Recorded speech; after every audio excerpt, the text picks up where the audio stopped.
Some films gain mythical status, not from box office success, but from never being seen at all.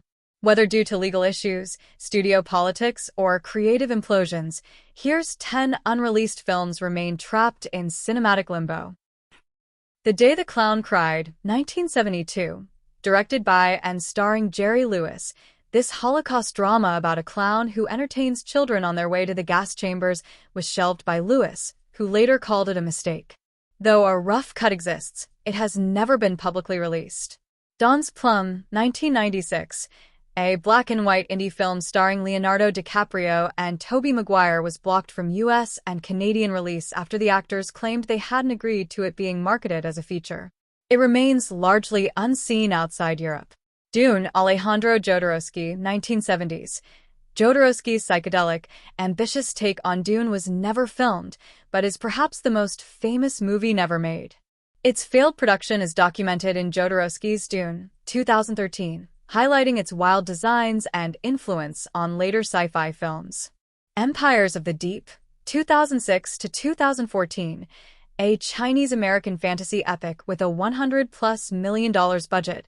This underwater saga starring Olga Kurylenko was plagued by production chaos.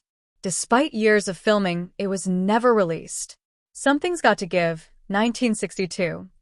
Marilyn Monroe's final, unfinished film ended production after Monroe was fired and later rehired before her death.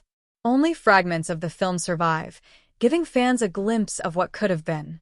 The Other Side of the Wind, 1970 to 2018. Orson Welles' mockumentary satire of 1970s Hollywood was delayed for decades due to legal and financial issues.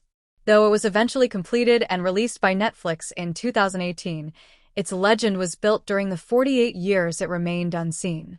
Batgirl, 2022. Warner Brothers scrapped this nearly completed $90 million superhero film starring Leslie Grace and Michael Keaton, citing a strategic shift. Its shelving stunned the industry. Hippie Hippie Shake, 2007 to 2011, a biopic of counterculture publisher Richard Neville, starring Cillian Murphy and Sienna Miller, was filmed but never released due to creative disagreements. The Fantastic Four, 1994. Roger Corman's low-budget Marvel adaptation was made allegedly just to retain film rights and was never officially released, though bootlegs circulate. Dark Blood, 1993. River Phoenix's final film was nearly complete when he died. The director shelved it out of respect, though a partial version screened years later. A full release never materialized.